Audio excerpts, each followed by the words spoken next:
Now, karibu sana. I think the best moments on the show is during breaks because a few things go on. Things come up. Sadly, you'll never get to hear of them. We might read them in some book some time. But we were still watching Daybreak this morning. I want us to listen to what the president said yesterday when he was speaking about the evolving gun culture in the management of public affairs. What we saw yesterday in Nairobi cannot be condoned.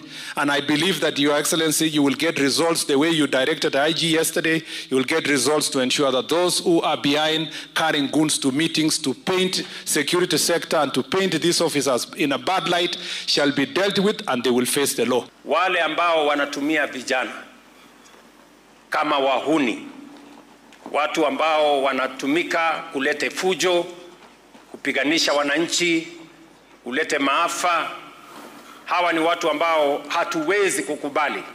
Na nishamueleza Inspector General wetu wa polisi kwamba watu hawa wote lazima wachukuliwe hatua kali za kisheria ndio tukomeshe uhuni. So first of all, there's a contest on whose guns these are, and it's quite interesting that CS Interior is speaking after the Kariobangi North incident on Sunday during that church service that Rigathi Gachagua was attending. When guns were having a field day in Malava, in Narok, in Mbeere North, we didn't hear them as eloquent as they are. Yeah. Who owns them? Two things. One is that I am concerned about this all backing without any bite. And as long as the president is just backing, as long as the Interior CS is just backing and not biting, it confirms something about the question you're asking, that these goons have connections to the higher echelons of power and they need to be invoked and conveniently utilized and taken back. And that is why we have a problem with impunity around goons. Let's trace back the Kenyan problem. I think it's twofold, and it starts at the same time in the early 90s. And this is the problem of money in politics and the problem of criminalizing our general democratic process, electoral and political processes. And these two are again catching up after we have done a lot of work to try a resolve. Yep.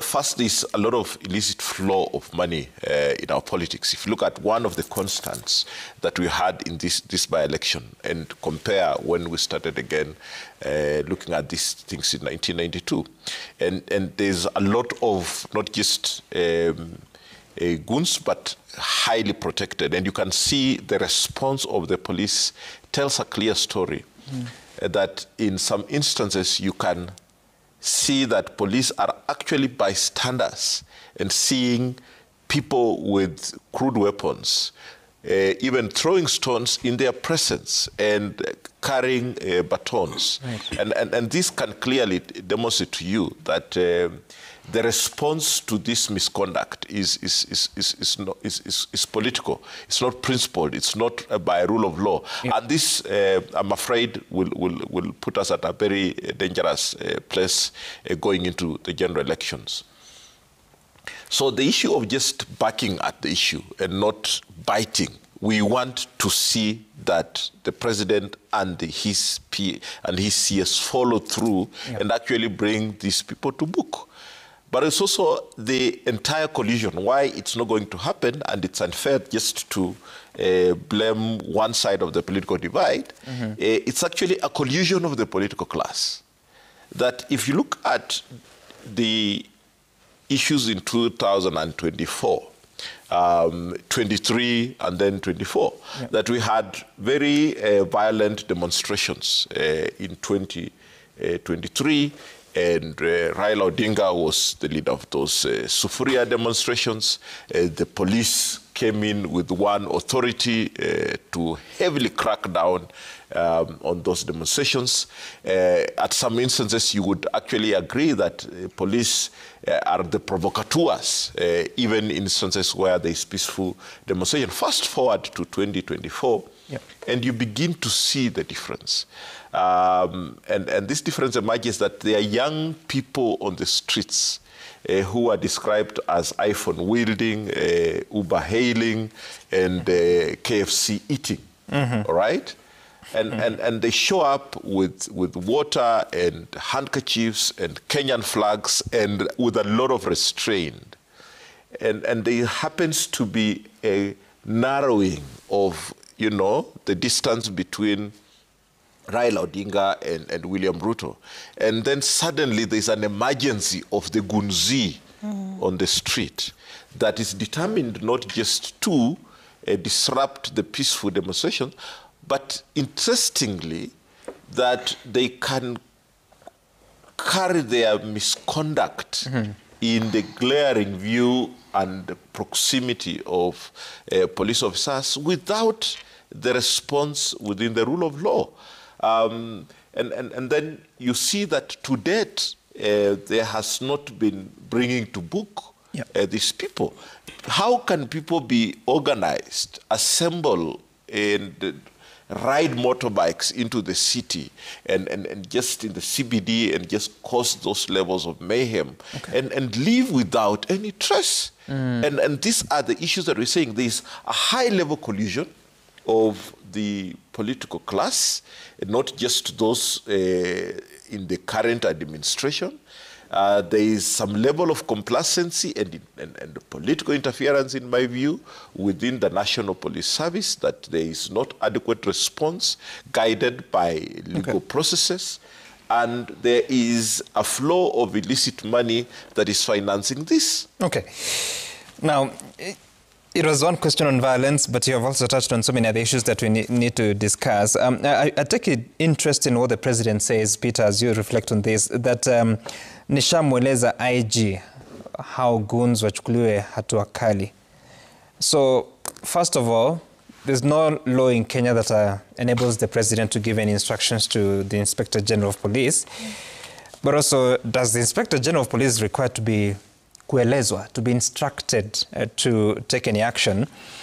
And as you think about that, what is the impact of such to free and fair election as a requirement of the Constitution? Thank you, Sam. And I think there are two things that are coming out of that are disturbing, you know, and are laying a very, very disturbing environment as we move forward to 2027. It's just about 616 days or so to speak, some 88 weeks. So it's not a long period of time, but, you know, the trajectory of things reveal a picture that is extremely disturbing for us, lovers of democracy. And two things here. One is that the president doesn't have to direct the IG. We know that very clearly, the independence of the offices, so to speak. Yep. And two, the IG does not need to be directed because of the autonomy of that office. And there is quite the law that sits behind the IG in terms of discharging the mandate of that office. And that is so clear, you know. We have to have peace and maintain law and order. Overall, that is the core, that is very, very significant, and it is at the core of the mandate of the police service. That is why we have the IG there. We charge him with that responsibility. And he doesn't have to think of anything. He doesn't have to do it with fear or favor. You know, when we see things like this happening in the context of the build-up to the 2027 elections, we are worried because we are seeing a culture that is increasingly making violence become part of the order of the day. You know, violence becoming a bargaining tool for getting things. It's either you have your own team of goons or the other has their own team of goons, you know. And therefore, people then compete on the basis of things that ought not to be at the center of the competition. So for me, that reveals a very disturbing roadmap. It undermines democratic culture from consolidating itself and from thriving. And it creates an environment where we have impunity in all manner of senses. And if we look at it from the just concluded by-elections, and as Franklin says, whether you want to call it by-elections, BY, or by with kununua, unaona? So tunaona kwamba hii ilikuwa ni uchaguzi ya kununuliwa, buying the elections. So in other words, subverting the democratic process, so to speak, which we shouldn't be seeing now as a country that has evolved over time for a long period through processes that has given us lessons, you know, particularly looking back at 2007. We've had that advantage of reflecting, examining our own political, electoral and democratic processes from the frame of the 2007 elections. And at some point we say that as Kenyans, that never shall we go back to what happened in 2007. Right. Yeah, but now what we see with these high stakes by-elections that is increasingly creating room for bad political culture and violence, you know, to be the defining character of how we exercise our franchise, then we worry what 2027 is going to be. Because this is just a precursor to that. Okay. And a smaller one for that reason. So the bigger one, we are expecting, and what we are seeing is that people are already, you know, testing the ground. Okay. Whether this is something that they can continue with, you know, with impunity. And that is what we need to nip in the bud, that culture of impunity in our politics, in our electoral processes, and in our own way of behavior as Kenyans. We must go back to our own social ethos, what we want as a people. The politicians are there, you know, they use us. From time to time, they buy us, they manipulate us as citizens, and we continue to allow it. Why do you allow them? That is the thing. That is the question why I'm saying. Where can we ask ourselves where we lost it, where rain started to beat us as Kenyans, and we lost our own ethos as a people. All right. Right. I'll get to you much more, Ado, but Irene, you see, at the end of the day, the IEBC will use the results declaration forms to declare an election. And eventually that is what part of the material that will be taken to court. Unfortunately, the results declaration forms, unless by way of comment, do not contain the surrounding realities like violence and bribery and what you may. And therefore, it becomes difficult to even take that as a matter to court. I've seen members of the United Opposition claiming that Mbeere North had a lot of voter bribery, had a lot of violence, intimidation, and all those things. They might be difficult to prove. But then how do we deal with them, knowing that when you have a general election, the issues might become more prominent? I think let's start by the Maina Kiai ruling that declared that the polling stations are the end or the final tallying of results of every or whatever elections that we will be undertaking. And that the politicians have understood that that is the only place where they can be able to manipulate. Otherwise, any other process that will go beyond the polling stations will not be valid. And therefore, there are many things that must be done at the polling stations to make sure that a scenario or a particular kind of outcome is determined, and therefore that is why you see, and I want us to get back to realities. What exactly is ailing us? And one of the things that even what Mr. Mkwanja was talking about, assisted voting. Assisted voting is not just happening because we have a pool of Kenyans who cannot be able to vote by themselves, but we have Kenyans who are probably the only gadget they have is a mulika mwizi, which cannot take a photo. And therefore, because you have been probably given 2 shillings or 3 shillings out there, you must demonstrate or you must show evidence that you indeed voted in a particular way. So what they do is that there's a cartel.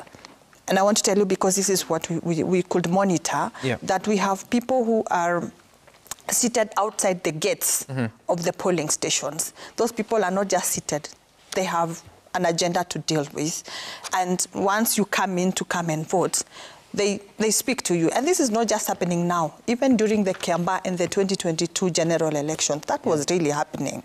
That they speak to you and there's some discussions you get to have together. If they didn't then get a chance to speak to you before you came to this piece.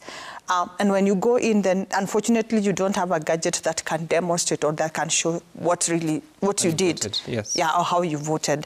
And therefore the assisted voting comes at play, because somebody must confirm indeed you voted in a particular way, you know.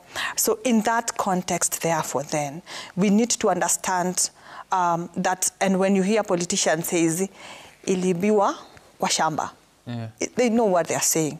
The process. There's a policy within the IBC regulations and rules of play that as a voter, you can assist another voter, but it's limited to a certain number. And there are certain forms that have to be signed. So how does IBC allow that kind of fishy assisted voting to happen? So what we have witnessed, and this we didn't just witness, we even during the 2022 elections, we have agents. And today, let me just tell you also, we also have super agents. And the super agents mostly are politicians who are roving from one polling station to the other. And mostly they're meant to come and intimidate the processes and just show that we are here to make sure that we see how the process is going our direction. And so we have these agents, and the agents are found in our polling stations, okay? So when you come in, you are assisted. Ordinarily, you have to define who is to assist you. You can even come with your person from your village to come and assist you. But also, you can also say that this agent can assist me. However, when it comes to the agent supporting you, you have to have an agent from the opposition side, and the agent now who is supporting you to do or to vote. And then we can also have, if we must have, even the RO or the PO who is presiding officer, who is in that polling station. Oftentimes that is not what happens. Oftentimes that's not what happens, and therefore you end up having one agent supporting more people than they should, because also you as a PO, you're also not just looking at who is being assisted, you're also looking at who are this voting in the other process, okay? And so with that, it gets a very good and an opportunity for those ones who want to assist. Okay. Okay. And these super agents, I mean, does the law recognize them? No, they are not even accredited by IEBC. Super agents are not. Are they allowed at polling stations, so even the area around it? They are politicians, and so they come with a lot of force of who they are. And I've spoken to them, and they're like, cause trouble in and out of the polling station. So they come in as politicians. So in essence, on the day of the election, if you're not a candidate or an agent of the candidate or an officer of IBC, you should be nowhere near polling stations unless you're a voter. Precisely. And that is the law. But that is not what is happening. Actually, people live as far as Nairobi to go and, monitor elections in their villages, while that should not be the case. And even if you must actually be there, not at the polling station. Okay. Mheshimiwa, I see you shaking your head. It's like you disagree with a few of the submissions she's made. I don't know what that is, but your understanding of free and fair in light of what we just witnessed with the by-elections? Look, I will actually hail the Erastus Ethekon, IEBC, for a job well done, honestly. Given the short time they had, how the process of, bringing them about, was very long and tedious. I believe they did what they had to do. And then the coordination with security, was something that they started ages before. The situation Irene is reporting, first of all, it's not, I don't believe happens everywhere. It's not that widespread, but could happen. There's the possibility of it rearing its head in some places. And there are so many actors and participants in an election process. There are the IEBC staff, from the returning officer to the presiding, to the deputy presiding, to the clerks. And then they're the agents for the different candidates and the different parties and all that. And a polling station generally, and I've covered elections, not just in Kenya, but across the world, it is usually a very busy place. And sometimes the presiding officer or whoever is in charge of that voting booth or the polling station might get distracted by all the stuff that's happening, and people could do some things untoward and against the law. But I am unsure about people who are stationed in the polling station, be it politicians or anyone else, whose role is to assist people to mark their ballots. This usually is the preserve for the clerks and the electoral officials. If somebody cannot read or write, they say who they want loudly for the agents to hear. Right. And then they mark their ballot paper for them, and the agent of whoever is being voted for counter-checks and sees that it is actually marked for whoever the voter said, and then it's dropped in the ballot box. That is the process I know. But if there are people who are stationed, well, the people standing out there sometimes might accompany, in the case of voter inducement, accompany the voter to hear who they're voting for or to see who they're marking for. But they come in not as agents or super agents or whoever, but as voters also casting their vote. This I have seen in the course of my experience in covering elections. You're just talking about goons, and I really want to go back there. The goon culture is not a new phenomenon in Kenya. Many, many years ago, we used to hear about the Jeshi la Mzee, or the Chinkororo boys, or the Taliban.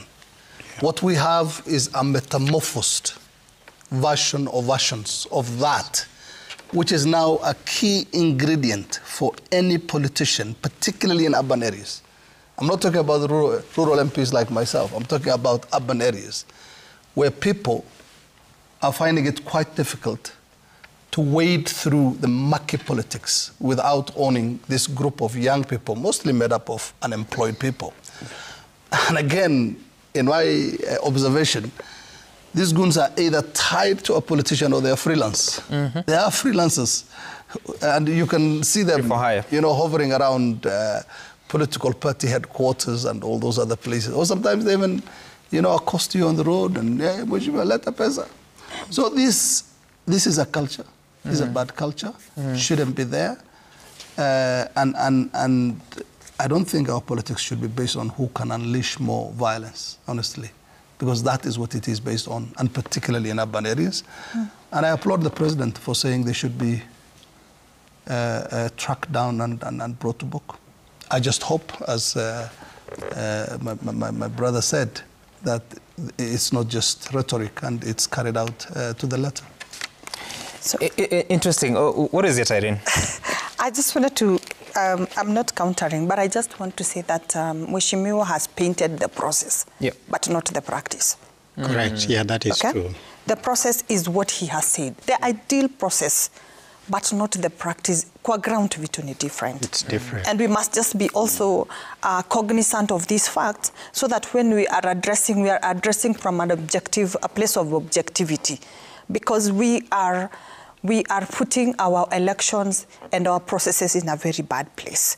If we continue allowing what is happening in our processes today continue happening, then we will never, ever have a free, fair process in our elections. We must just also be honest with that.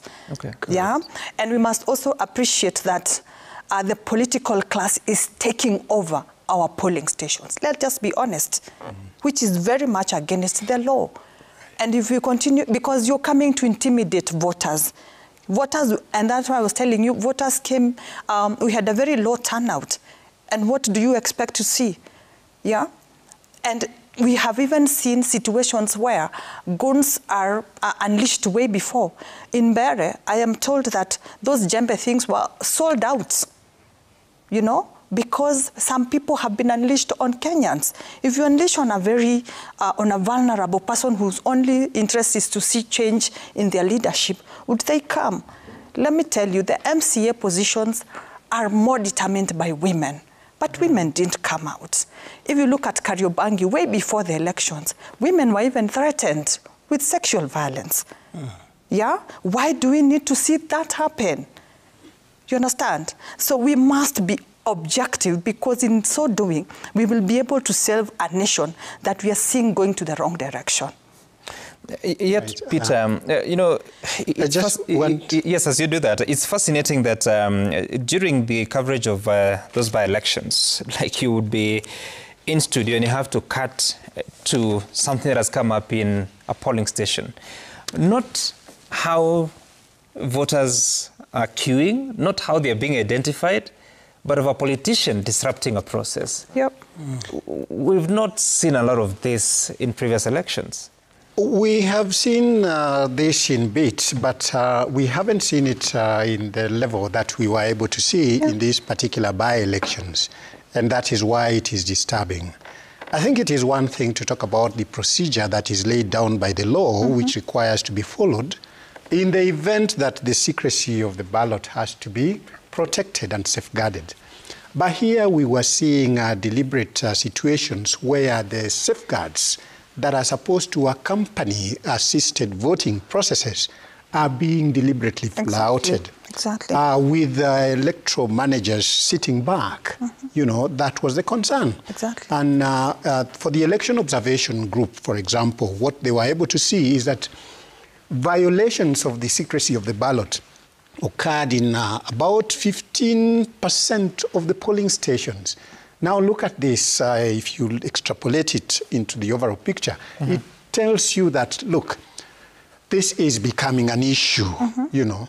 The sanctity of the ballot, the sanctity of the vote is at the center of free and fair elections.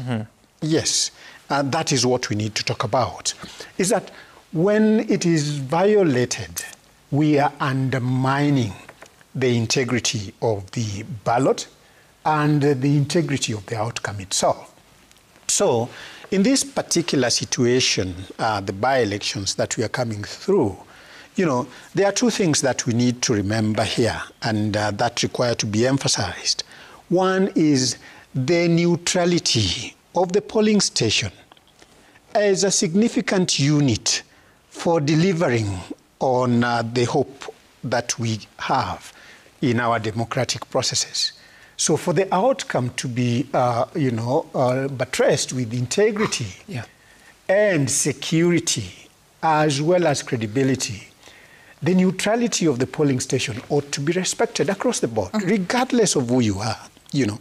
So when we see politicians coming in the form and style of super agents and undermining, subverting the neutrality of the polling station, then we have to worry ourselves as Kenyans. Because that neutrality is also the center, you know, it carries with it bigger issues. Based on the Maina Kiai case, it is where the will of the people is determined and finalized, nowhere else. So if you undermine... And therefore the question, yes, with all these super agents, with all the violence near all around the polling station, I mean, how would you use that as a candidate who feels you have lost unfairly? How would you use that in a court of law? It's very difficult, and this is why, as observers, professional observers, we document what happens meticulously at the polling station. And this is also what we train political party agents, whether they are agents of candidates coming through political parties or independent candidates. We train them to document that process so that they are able to collect evidence that they can be able to use in a court of law. And that they are allowed to do, documentation of that process. We do it as observers. Our reports are very, very comprehensive and detailed. And sometimes they even come to us and ask us, what did you see? What did you observe? You know, can we share? Can the judiciary use those reports? Yes. This is evidence that is credible. Right? It can be used in a court of law. Accredited. All right. Yes. So let's talk about... Sorry. Just a quick addition on that. Why I raise these issues of the secrecy of the ballot the presence of unauthorized, and unaccredited actors within the polling station and outside the polling station. Yep. And the third aspect of assisted voting, and I'm happy that my colleagues have really expounded on my concerns as earlier raised, is because while these issues may seem small in the by-election, but as you extrapolate, as Peter says, they can actually cause a very significant challenge on the credibility and integrity of the elections. But we need to begin looking at the solutions. As observers, we do not just monitor or observe the compliance and enforcement of the laws and regulations. We also are keen on making recommendations. It is a high time that we removed the individual politician from being the victim in such instances to the political party institution. Parties must make losses for the conduct of their candidates, their supporters, and their members who they have actually accredited or anyone affiliated with them. They must be the one bearing. Parties should be banned. Parties should lose seats, should be, made to carry the burden, including making sure that such parties do not field candidates in future. Unless we make that burden heavy on the political parties, there is no incentive for the big boys and the girls to rein in. If it's evidentiary that you could see politicians zooming between one polling stations to the other. It was evident in Malava, it was evident in Mbeere, and all over. So this is clearly a coordinated effort at the party institutional level. It is not on the own volition of one politician wanting to do it. Secondly, is that we need to make sure that police are actually helping, because IEBC does not have its own enforcement. They have to rely, and whatever IEBC does, however much training that we give party agents, however much training, voter observation and monitoring is heightened, unless there is neutrality in terms of enforcement, unless there is adequate adherence to the rule of law, enforcement of the rules by the police, we are just cyclic with this problem. We will not yet, like you said, I don't know who said that on the panel about the complacency of the security forces. I don't know how you deal with that, because you only have one police service that it's supposed to serve everyone else. It's a conversation we must have, Sam, because the centrality of the security apparatus, and I keep on saying this, that we partially were saved out of a big mess in 2022 because the level of professionalism and the level of discernment by the officers that were in charge at Bomas and saying we are here as election officials and we will have the elections declared, the rest of the process takes its natural course to the next level, we would have ended up in a constitutional challenge where elections are not declared. Can you imagine if we were at Bomas in 2022 and the police officers decided to act unprofessionally and take some illegal orders? We need to raise above this mediocrity and act in a way and encourage our police service, our policemen and women to be professional, to be neutral and serve their country with dignity. And it can be done. Because during elections, the police service is under the command of the IEBC, right? And this is a factor of coordination which has to begin earlier so that, they build and put together a framework that can enable security to be effective, efficient during the campaigns and during the elections, the E-Day, and after, slightly after. So, when you see this kind of things happening, then you ask yourself, where is the coordination that we expect, out of one IEBC as the overall person in charge of security around elections? and the IG. It's a good point you raised that at elections, the command of the police is under the IBC.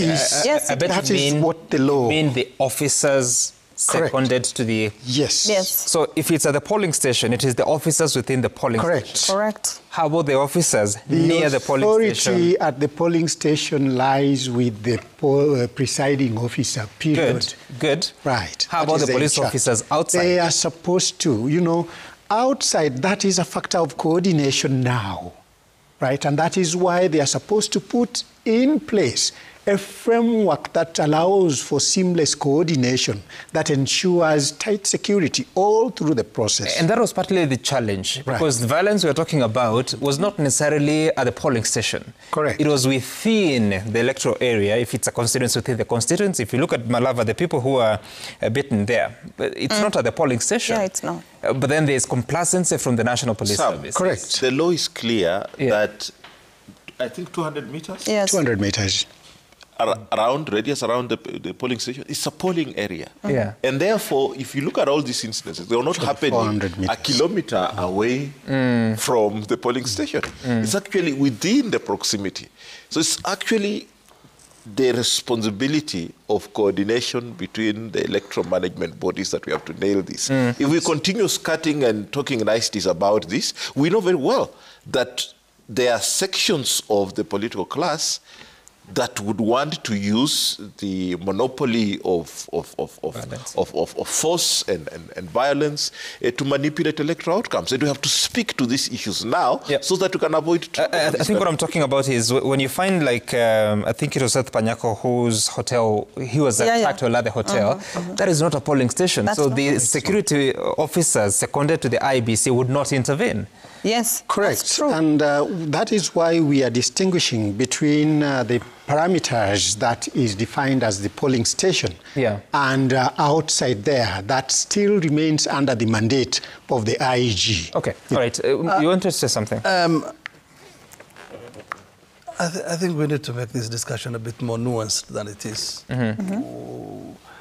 We're just talking about the symptoms of a far bigger and deeper problem, a Kenyan political culture problem.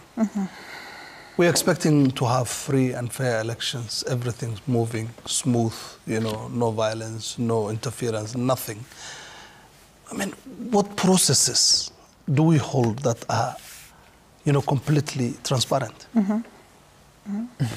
It's just part of the corruption with which we deal with everything, cutting corners. We don't have meritocracy. We cannot have proper and transparent elections. So we need more soul searching as Kenyans. We need to look deeper into the problems afflicting us, not just window dressing. Let's look deeper into our political culture and see that we sanitize and we come out with a better, but as long as a winner-takes-all mentality, you know, survival for the fittest mentality. The law of the jungle continues to dominate our everyday life. And I mean everyday life. You cannot have, you know, this idealistic picture that you're trying to, you know, to paint. We will have problems with our elections for as long as there is corruption in this country. So how do we deal with it? That's societal challenge. We have great laws. We just need the implementation done. But we're supposed to implement. If the political class are making sure that all our laws are not going to be implemented, then deal with the we are political giving class them... and stop electing them on ethnic basis. Okay. The election is at the polling station. The elections... Which has those problems. If more people turn out, you're just talking about low turnout. Yes. If more, where were the Gen Zs? They were not coming. Where is Let's the just Gen get Z also and all those this chest thumping that they were going to bring about change? These by-elections should have been the litmus test for them as well, because there was a litmus test for so many things. I'm just trying to play the devil's advocate here. Okay. I like painting realities because, I mean, we cannot live in our own world. We live in worlds of realities. The Gen Zs, let me tell you, we have a case. And this case is of Gen Zs trying to go and register. And every time they go to that registration area, they are told that hakuna stima. And this is very real. And it is even in Nairobi, it's not somewhere in the village. Hakuna stima, hakuna stima. Up to date, bado stima yao haijawahi patikana. You understand? So that already is a process to derail the registration of Gen Zs. What constituency is this? Let's not discuss the constituency because we are still trying to make sure that we unpack. But it's the truth. And we know what has been happening. And this is not just, and also, if you must be deliberate about registering people, please make it nearer to the places where they can be able to access. These are people who are living every day. Registration is being done in Huduma Center, sorry, for crying out loud, honestly. No, I think she's sharing her perspective. Let's just hear her. No, but I also want to say that registration of voters happens in Huduma Centers. Yes, it is happening. They're all over the place. No, listen. Registration of voters does not happen at Huduma Centers. No, listen. This registration happens at the chief's offices and constituencies. Okay. By the IEBC. But they're not just in every locality. There must be several. So it doesn't happen. No, I think I hear what you're saying. I hear what you are saying, Soila. I think when but I think there is something just a moment, because I need us to make transition. When the IEBC was declaring the resumption of voter registration, they said that every constituency headquarter, unless there was an active by-election, but they also said that in instances where there are Huduma centers, there will be a desk they will put. So as to whether that was done is a different question that you need to verify. But let's make progress, and I'll start with you, Peter, because the question of money has been brought about in every conversation we've had about elections, by-elections, let alone the cost of running those elections. But now the cost of running these campaigns, there are questions about voter bribery. We saw a candidate in, I think it was in Baringo for the senatorial election, and saying that he was doing so well up until the night before when money was brought. So it's becoming extremely expensive, and we have no way of even monitoring how much our political parties or candidates spending. Should it be an issue at this point in time in determining what's fair, what's free? Yes, it is a big issue in determining what is fair and what is free. And what we see as sitting as observers who are professional is that we see this is undermining the democratic process. It is subverting the will of the people because it comes with undue influence. And it is a corrupt thing, by the way. And I like it when Mheshimiwa speaks about it, and I think that is where we need to begin our conversation. It's about the culture that allows for corrupt processes to take over our institutions and what we have agreed to be our processes for determining leadership. So elections, for example. And you know, one would take Mheshimiwa back a bit when a question arose of how they, relate with the impeachment processes. And I think it came from the president that our Mheshimiwas, and that was the accusation, corrupt practices actually begin and end at some point with the Mheshimiwas sitting there. And these are the questions we have to ask ourselves. We can only talk about corruption, deal with them when we start with, it is top down, down up. So at some point we were told, and the Mheshimiwas were accused, wrongly or rightly, that, corruption does take place in Parliament, And this is also where our laws are made, And then we ask, and this is also where our institutions are accountable to, And by the end of the day, the IEBC will do a report and account to Parliament for the by-elections. And that is what I would want to ask Mheshimiwa to do.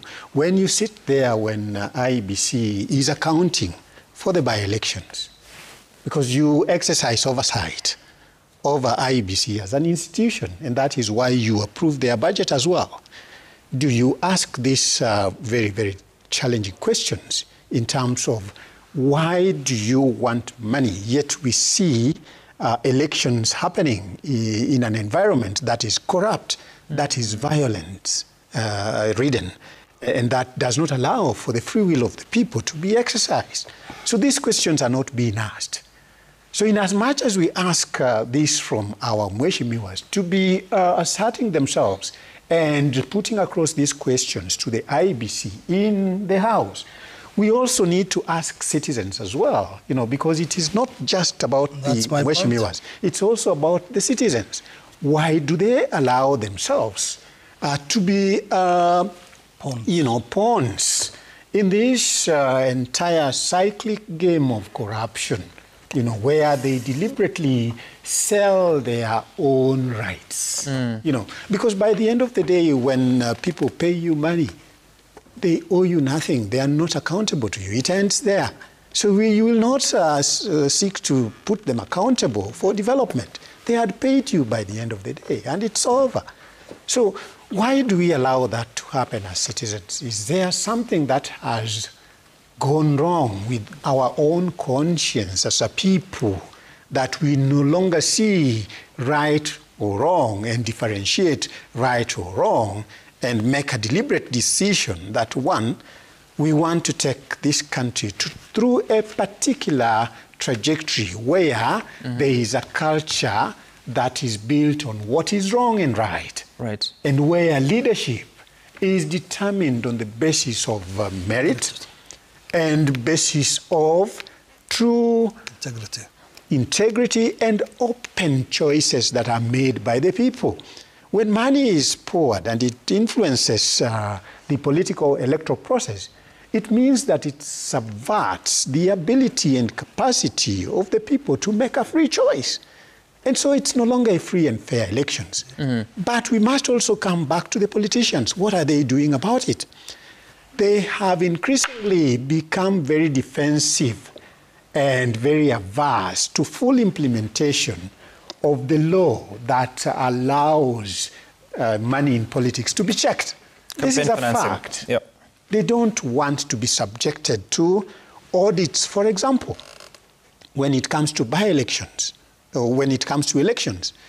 I think one of the things that we need to see happening is that politicians need to be at the forefront in taking this up in terms of showing by example that as leadership, they do not allow space for corruption to happen that would then undermine and subvert the free will of the people. Why are you smiling? They will not come to the electoral environment with bags of money. All right, all right, Peter. Why are you smiling? The emphasis, on the political class is the very thing that has landed us where we are. I mean, what happened to the masses, the Kenyan masses, who hold the final verdict on who ascends to what position?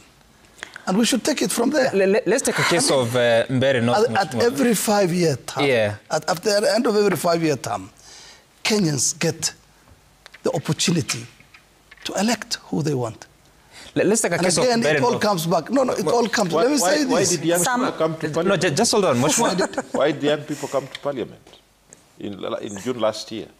It's because you get elected on, there's a misnomer in our social contract, that you come out with very clear promises, you campaign based on that trust. In some sections of society, you're elected based on that.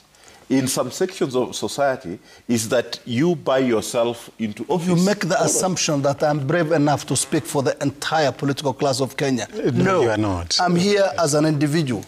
No, for sure. And I am ready to account for my actions myself. That's why we split. I am as exasperated as every other Kenyan with majority of the things that happens in our political space. I'll tell you that any day. But again, let's talk about the collective will of us Kenyans for this change to happen. Let's talk about the case. Irene, let's talk about the case of Mbeere North. And I'm sure you've seen all manner of allegations that money was spent. It is to the tune of hundreds of millions. At least the claims about the government. The opposition doesn't tell us how much they spent. But do you see a problem there? That if indeed it is true that money was spent, but nobody can put a solid figure on it, is there a problem there? There is a big problem. A problem with bribing voters? That's huge, yes, and that's what I'm talking about. And again, you think I'm defending somebody here. I'm not. you know, the giving of people unga to induce them, which we saw happening. And spinach. And spinach. Yeah, and thank you for that. It's happening. Yep. What are we doing about it? Period. So I think also we must be cognizant of our voters today. Yeah. If you come with violence, I would compromise, because who wants to die over an elections? I don't think there's anyone who wants to die over an elections. And if you choose to give me the 200 or the 500 shillings over my life, I think I'll go for it in the context that we are operating in, because there were very many threats in these by-elections, and not just threats, but also intimidation, that if you must then vote, you must vote in a certain way. And if you don't want to vote in a certain way, then don't even come to any polling station. And that's why people were roving to see where are you going to vote, or which direction are you going to take. And so when a politician, and I think with all due respect, that you paint a picture of reality, but when politicians are out there, that's not what they preach, that's not what they do. It becomes a very difficult place to put Kenyans in, considering, I mean, who is bribing? It is the political elites. Let me call them political elites, because we have even those ones who do not necessarily have any political spaces that they operate in, but they are hovering within politicians or with the politicians. So then you are making Kenyans feel vulnerable, and therefore your 200 shillings, which sometimes even is not considered as bribe. Yeah. I mean, unaninunulia sukari, you know? While that is purely bribe, it is a concerning situation, because what else do I have to do? And then Kenyans, for politicians to thrive, I think Kenyans must remain very poor. In fact, very, very poor, because politicians must thrive. So that when they come with their 200 shillings, we do not have an option but to take the 200 shillings, you know? And so we are not building the so-called Singapore. We are having a problem. We are making sure that Kenyans will always dream of a better country that they will never have. It's time that we realize. And I think I appreciate when the Honorable has said that he lauds IEBC. I feel like they've started on a wrong footing, because there's something called due diligence before an aspirant is declared or cleared by the IEBC. And while putting a disclaimer that everyone is innocent until proven guilty, I think the question of having aspirants who are having records of integrity issues should be concerning, that they should not be cleared, and that remains a concern for this by-election. For me, IEBC have started in a very wrong footing. Okay. You understand? Right. Yeah. I hear you. Now, we need to take a look at feedback, but at the same time, in the computing world, there's a term called GIGO, G-I-G-O. Let's take a look at the feedback. Citizen TV Kenya Sam Gituku, the abstract uses Citizen Debrek. What are Kenyans saying this morning about the conversation? Leonard Masika says that the IEBC Kenya should up their game to ensure credible, fair and free elections.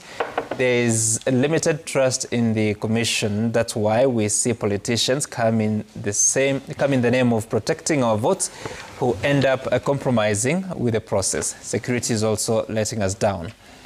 MC Rumaz, if the violence and bribery in the recent by-elections are preview, 2027 might be darker. Free, fair, credible elections is a question mark. Not with the government obsessed with holding power at all costs. IEBC seems like a partisan referee. Kalu Lepario, the by-elections exposed serious gaps at IEBC. Violence went unchecked and slow response eroded trust. Elections can't be left to intimidation. IEBC must urgently fix its security and rapid response flows ahead of 2027 elections. And then Bovi Roy, the goon culture should end. All associated politicians barred from vying. IEBC should conduct proper voter education as we head to 2027 to develop a trust with the electorate. by-elections used 22 registers, so don't blame Gen Zs. Wait for 2027. Well, there are Gen Zs that are registered anyway. Frank Orinde, when the president says he has instructed the IG to deal with political goons, it exposes a bigger problem. Where is police independence? How can Kenyans trust fairness, neutrality, if policing depends on directives from the very players in the political arena? And Sanixon Ndugire, as Kenya gears to reaching first world levels like Singapore, it should also attempt to benchmark Estonia, which does its general elections through internet voting at the comfort of their homes. The system is unmanipulatable. Well, okay, that's a very good proposal, but how do you deal with the question of assisted voting in an internet-based election? Yep. Thank you so much for making time for us. Giggle is a computer term, meaning garbage in, garbage out. And I said computer term before anyone misinterprets what I'm saying, meaning that a process can only yield what the elements in that process in the input stage. Thank you so much, Franklin Mukwanja, Aaron Soila, Peter Alengo, as well as Mheshimiwa Ado Mohammed. Thank you for making time for us. We continue the conversation elsewhere as we look for a better Kenya that is led by better leaders. My name is Sam Gituku. See you again some other time. Bye for now.